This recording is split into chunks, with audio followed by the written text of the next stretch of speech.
Good afternoon, CES. Hello, hello. How are you? Hello, hello.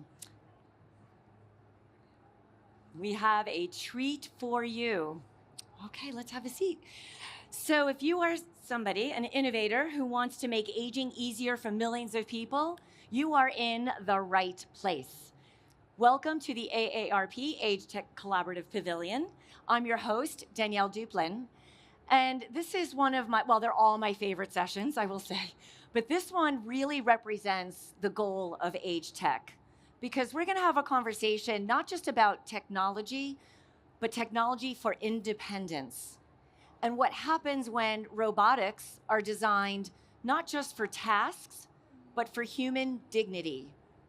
Because if you're somebody who has limited mobility, which many of us may get to in our aging journey, being able to, on your own, get out of bed, get to a chair, get to the couch, get to the toilet, get to your desk, get back into bed, all on your own with your own agency is a profound, life-affirming gift.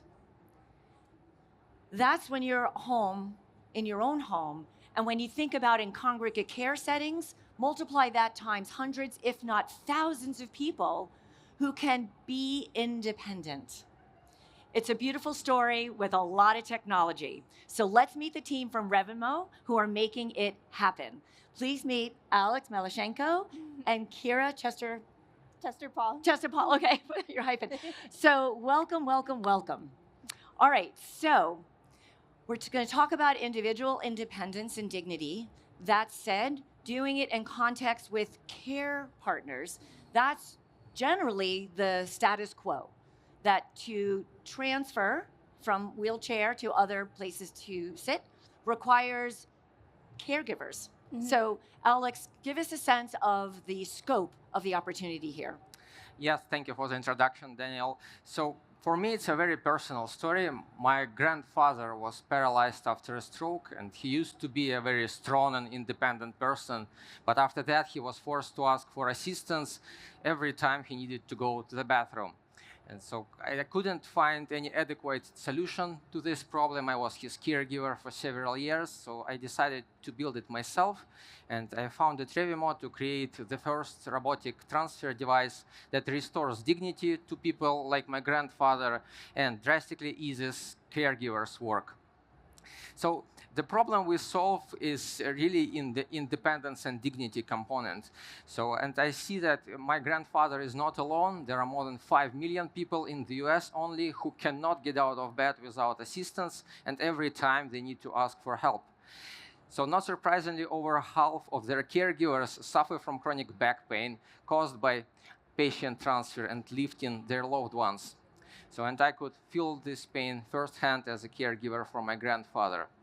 And this problem is exacerbated, as you know, we have the growing senior population as baby boomers are aging. And at the same time, we have the worsening shortage of caregivers, with more than 2 million more nursing assistants needed in this country by 2032. Yeah, so that's an individual experience, and I thank you for sharing that, because I know it's vulnerable when we have to ask for help. And it feels like it could be an interaction of shame, and we want to change that to be something that, you know, is filled with joy. And Kyra, you do this as an EMT times thousands of strangers and their most vulnerable moments, maybe when they've fallen, or so paint us a picture of what it's like in the field to help many different kinds of people to transfer. Yeah, absolutely. So I worked as an EMT both in Cincinnati, Ohio and Boston, Massachusetts, doing both routine patient transfers as well as 911 calls. And oftentimes for the routine patient transfers, they had a system, kind of depending on the individual, they had various systems. So sometimes you would do a stand and pivot, you would put your hands underneath their shoulders, stand them and sit them down, which is really invasive. You're really getting in that person's space. Yeah. And when you don't know them and when they don't trust you, it can be kind of a scary sort of intimate process that's a little uncomfortable on both ends. You obviously get used to it, but the lack of autonomy on the side of an individual or the patient is definitely challenging. Another type of transfer we would often do is a sheet drag. So we would have a patient that was on a stretcher, we would transfer them that way. There's also a whole variety of stand to sit sort of techniques, but those require the individual to be able to stand. So you could have a device where you stand up and then sit back down on the device, but that requires a fair amount of like leg strength and mobility on the part of the patient. Okay, so when I talk with senior living operators, they often, and I ask them, what is the biggest problem you need to solve? And they're like, help us with the 2 caregiver transfer problem. Actually, two caregivers and a strap. So while there's great technology out there, it could take upwards of 30 minutes. So let's talk us through what's happening here. Yeah, absolutely. So this is one of the standard ways that patients get transferred. The sling goes underneath their body, and they need to essentially roll the patient one side or sort of lift them and then move them to the other way. And then the sling will attach to the lift here. As you can see, they're working on attaching it. And then the patient gets flown through the air, essentially, and they get transferred to the other chair, to the toilet, wherever it is that they're going. And many patients, when I would arrive to their hospital room to take them wherever it was I was taking them as an EMT, they'd be terrified. They would beg me not to use this. They didn't want to fly through the air. I had patients that would cry because it felt very humiliating to have a whole squad of people coming in to roll them, to move them. So it was a very frustrating, time-consuming, and sometimes embarrassing process on the part of the patients.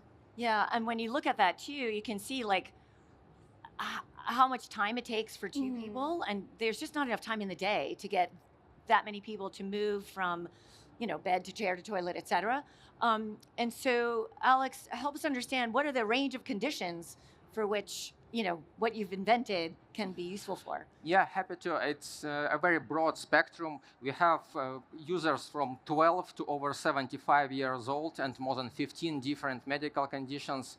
There can be senior adults with muscular weakness, people with muscular dystrophy, MS, ALS, spinal cord injuries, and many other medical conditions. So many of our test users were able to get out of bed independently for the first time in their life, which was very exciting to see.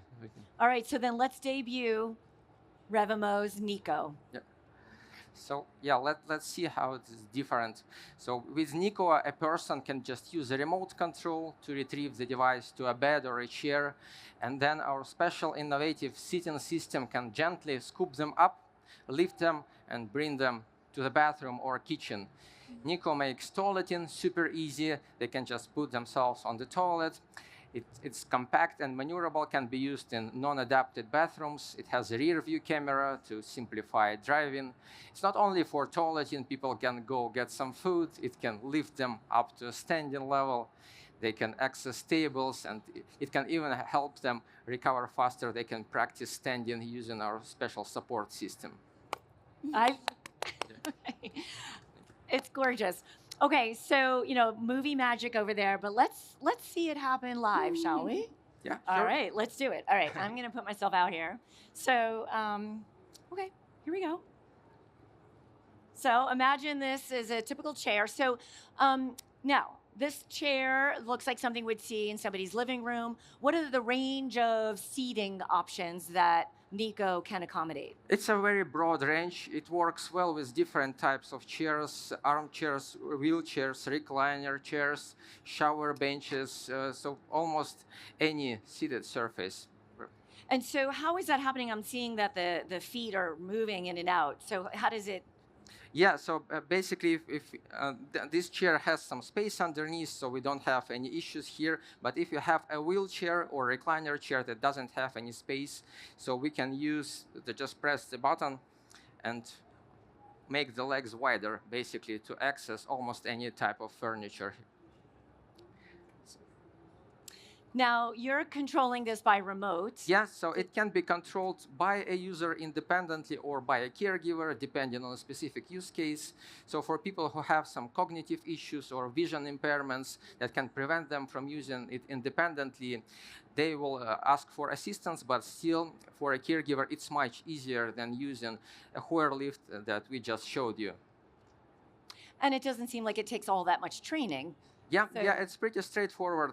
People can understand how to use it just after 10-15 minutes of practice. And I'm in heels, by the way, so it's and a skirt. Yeah. Okay. Yeah, it's not optimal, but it still will work. Okay. So yeah, you can do it yourself from here. So you can basically press this button to close the backrest. Okay, so first things first, we're gonna get a hug. And yeah, it's pretty simple here. You're going like 1, 2, 3 in terms of the buttons. It's okay. like intuitive. So now you're fully supported. Yeah, I do feel my back feels firm, and I do feel like somebody is just giving me a nice warm hug. Yeah, perfect. Okay. And now we will adjust the height of the seat, and we have another cool feature here, a memory feature. Basically, we can select the position pre-programmed for this chair, and the device will automatically move to this position, so it will already know what is the optimal height for this chair. Oh, so a Nico you could have one Nico for, say, several people. So you can program it for several different positions, and it can be used like automatically, semi-automatically, I would say. We want still the user to make the final decision, I mean, to close the seat, for example, just for safety. However, all the other processes can be automated. So now you can just slightly shift and press this button to close 1/2 of the seat first. Oh, okay. So it just slides underneath. The seat is semi-flexible, and it works as a human hand, basically, gently sliding underneath. But it's very gentle, but I also feel like it's strong at the same time. Yeah, exactly. And that it's padded. Oops. It's your mic. I knew that was going to happen, my mic. Yeah. All right, my friends in the back, let's see. Just let me know if my audio is still, is my audio still okay? You're good, Okay, cool. All right. And then we just do the same with the second half of the seat. Yeah. I mean, I'm adjusting because, I'm wearing a skirt, but okay, perfect. Yeah. Awesome. Yeah. Then you can just go up. And that's it. And yeah, that's it. You're basically in our device already. And this is such a different concept than the lift, which is getting underneath the arms, which is an unnatural way. This feels like. Yeah. Okay. And people feel. I just hit up. Yeah, you can just go up. And I'm gonna. While you're going up, I can tell a funny story. At one of the conferences, we tested it with just a random person. And after the demo, he told us that he is a nurse practitioner who is training nurses and CNAs on how to transfer patients, actually, with the Hoyer lift and all the other devices. And he said he has never been feeling so safe during the transfer process as with our product. And he's the trainer. Okay, so, now you can just use the joystick and you're free to go. But that was beautiful. Yeah. and I can imagine just, I could be all dressed up, ready to go out, and I don't have to ask somebody to. Yeah, that's the whole point. So you can do it whenever you want. You can just go. All right.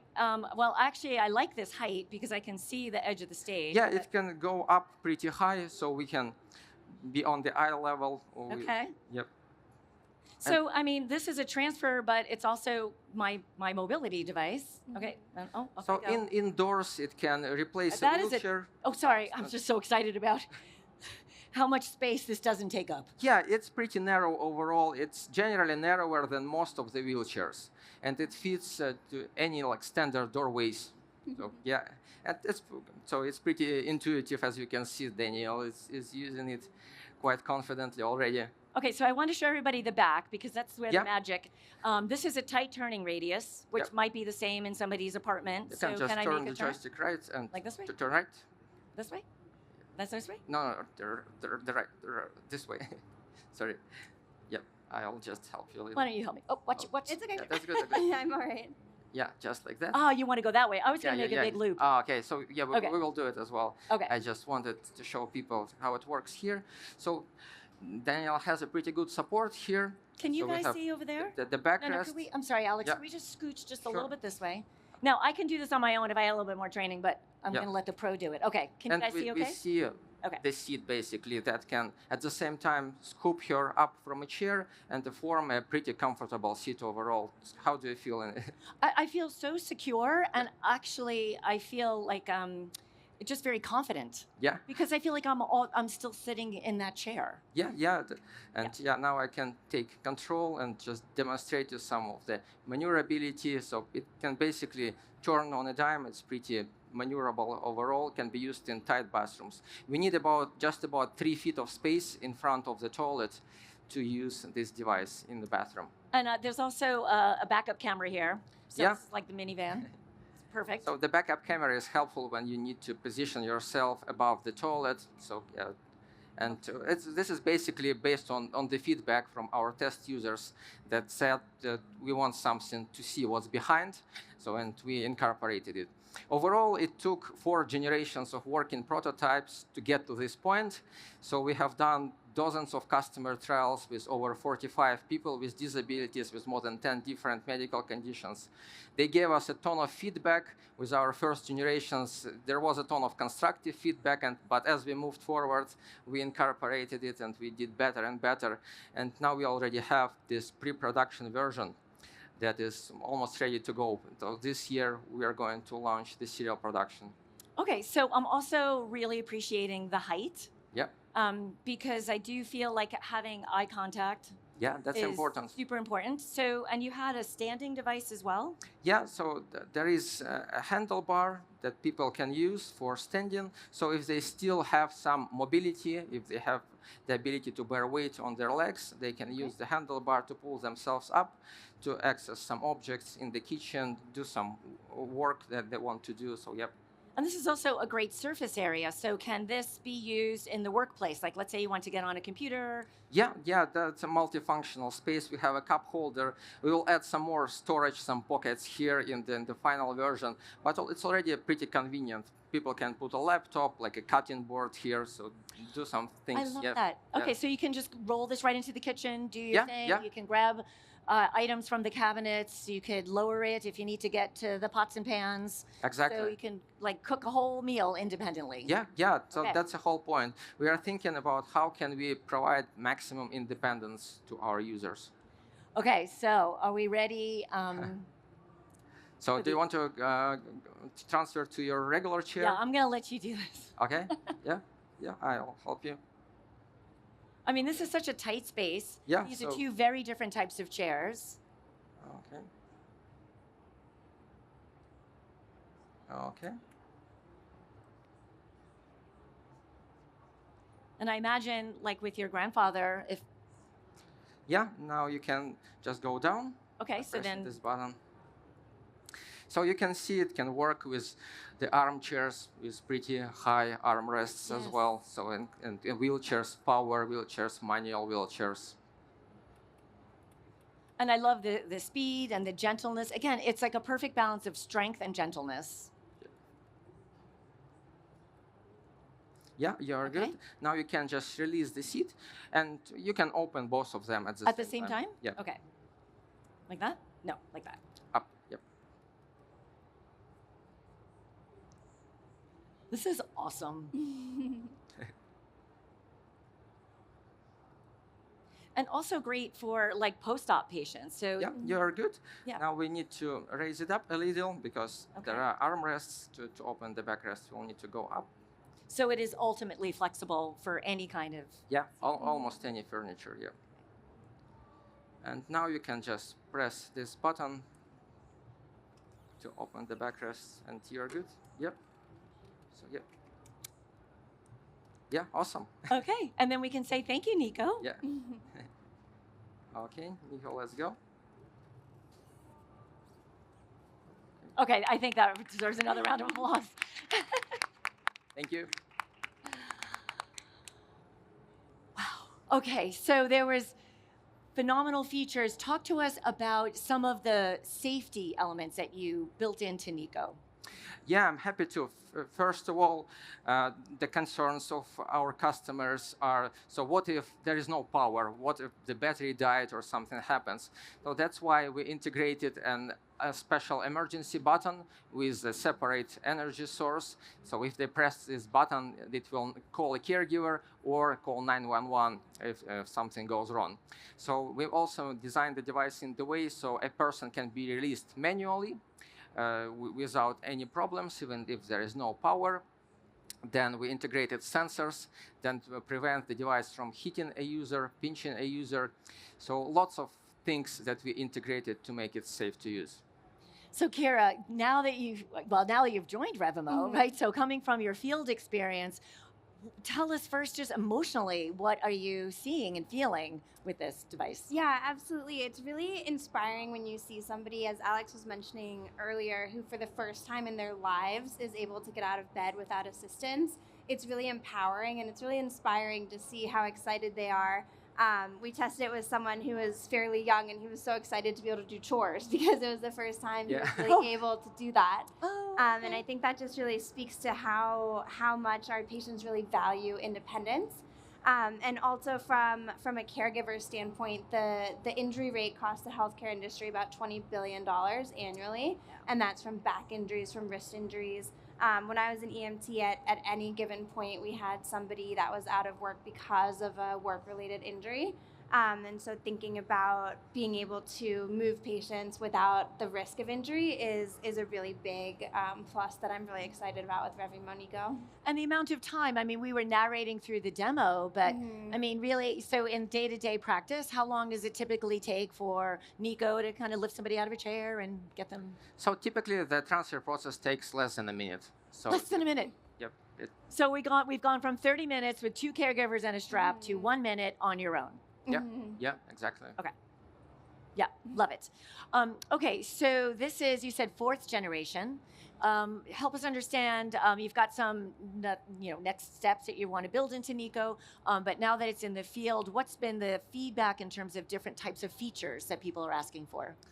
So yeah, there are a lot of requirements. First of all, people with disabilities are all different, so they have all the different types of conditions, different physical capabilities. So it was super hard to accommodate all the requirements from all the different types of users, and they also want to use it with all the different type of furniture they have, wheelchairs, beds, chairs. So you cannot imagine how many different types of furniture can people have in their apartments, but we really did our best to make it compatible with 95% of what we can face. People can also want it to be light and maneuverable, which we did, but at the same time it needs to bear a very significant weight. So the current version is 250 pounds, and we are already working on the bigger version up to 400 pounds. So the smaller version is great for adults, even for kids, people 12, 14, 16 years old. We have a lot of this type of customers as well. Yep. Another point I wanted to make too is one thing that when I was interviewing a lot of patients, they were very interested in multi-use. So that's where the handlebar, the retractable handlebar for the stand and pivot technique, or the standing up and sitting down technique came in. And so incorporating as many features into a single device as we were able to, so that it could be really multifunctional.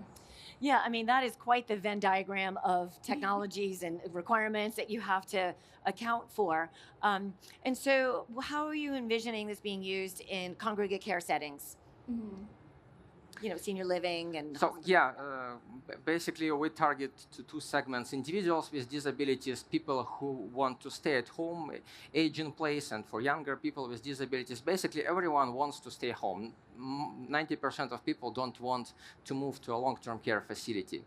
And our mission is really give them this opportunity to stay home as long as possible, be independent and self-sufficient. However, there is also a big value for assisted living and skilled nursing facilities in this product.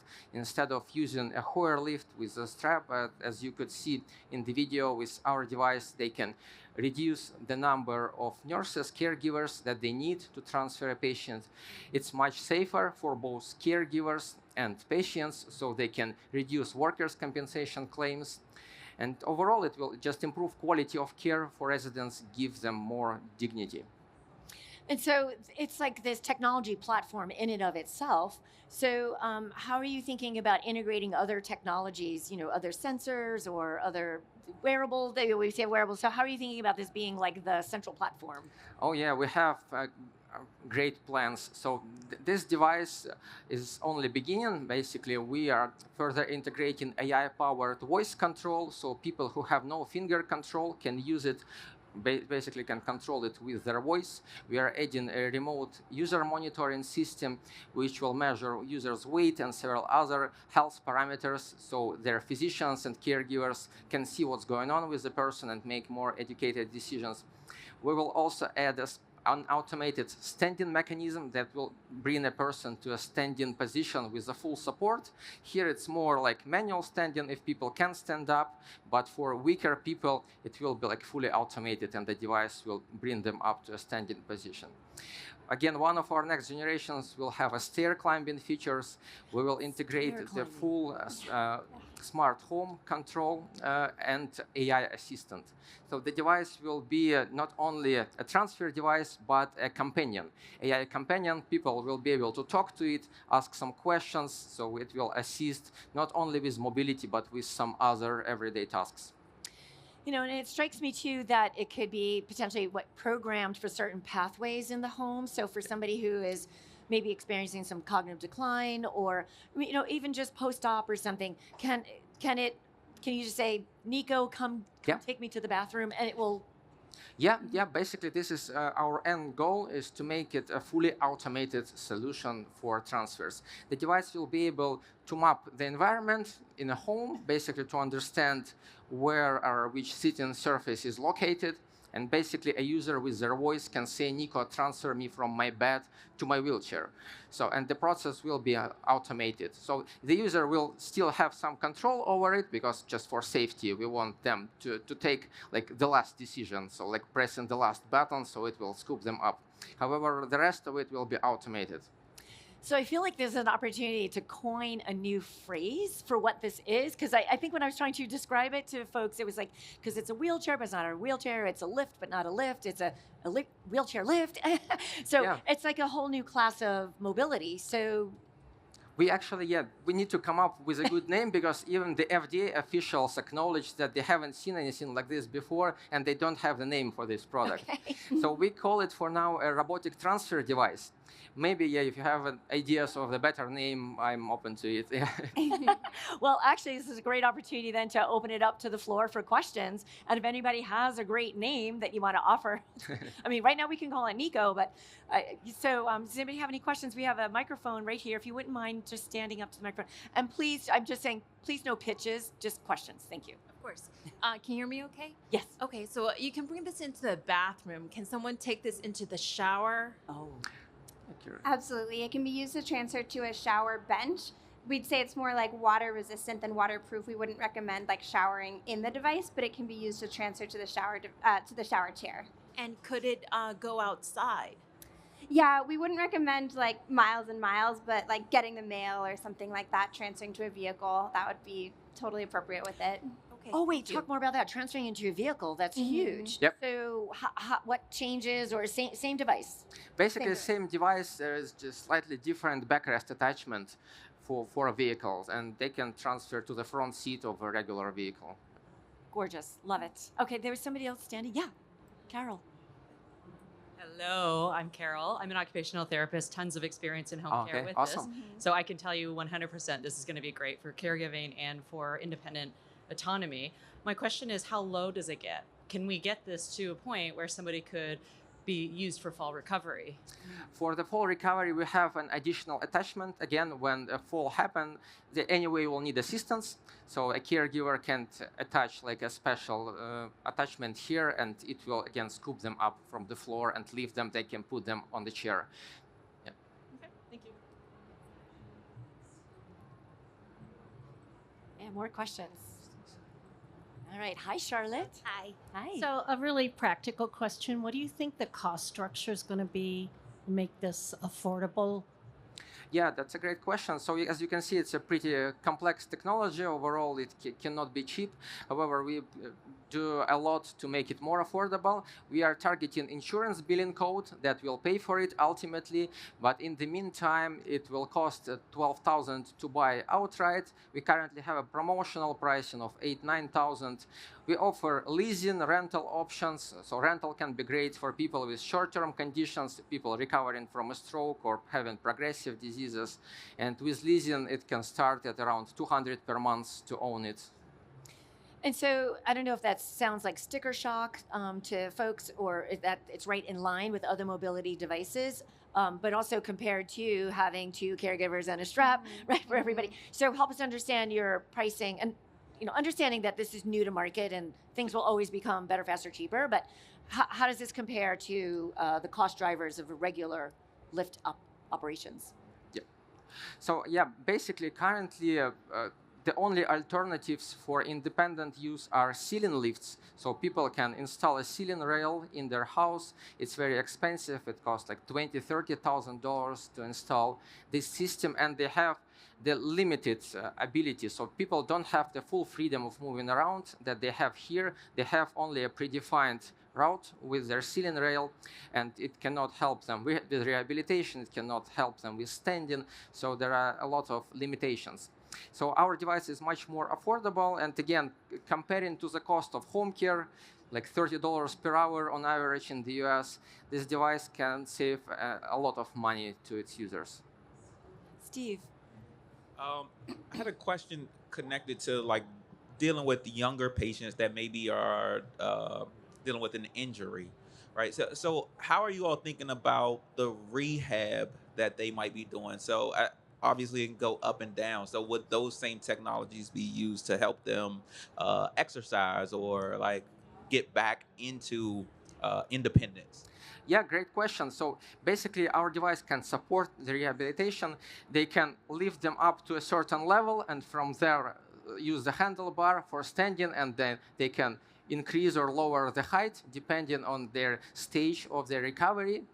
And so, yeah, and if they already can walk a little, they can fully open the seat, like I will just show you. So it can go higher, and I can just lean on the armrest and walk. So use it basically as a walker with the full support from all the sides. Could be used as a walker too. Okay. Yeah, really multifunctional. I had one more question. Sure. All right, so how are you all thinking about design? So I have an older parent who he feels mostly active when he is well dressed. Yep. Right. So when I'm thinking about the devices that he uses, him being excited because it looks like something that he would wear or like in his day-to-day function. Yeah. Like, how are you all thinking about that? Yeah, we thought a lot about that. And as I mentioned, we have a very, very broad spectrum of customers from like 12 to over 75 years old. And it's hard to create a design that can appeal to everyone. However, especially for younger people, we can offer some customization kits that they can repaint it, like add some stickers to it. So basically personalize it for them. Beautiful. Any more questions? Oh, yeah, go ahead. What is typical battery life, and what's the replacement cost of a battery when that occurs? So in terms of between the charges, it can do 40, 50 transfer cycles. So people can go to the bathroom back and forth about 40 times with one battery. That means like about 3-4 days for a regular user. For healthcare facilities, it's a little lower, like 1-2 days, but the batteries are swappable. They can easily replace them. In terms of the life of the battery, so it's hard to predict because it depends how careful are users charging it. I mean, so if they do not allow it to go like below the certain level and stuff, so the batteries require some careful attention overall. So with the careful attention, it can last for over 3 years. So however, we see that market average 1-2 years, I would say. But the batteries are not too expensive to replace, about $200-$300. Okay. And is the battery chemistry lithium ion, or is it something else? It's a lithium, not ion, but lithium based. Yeah. Okay. Thank you. Yeah, thank you. Any more questions?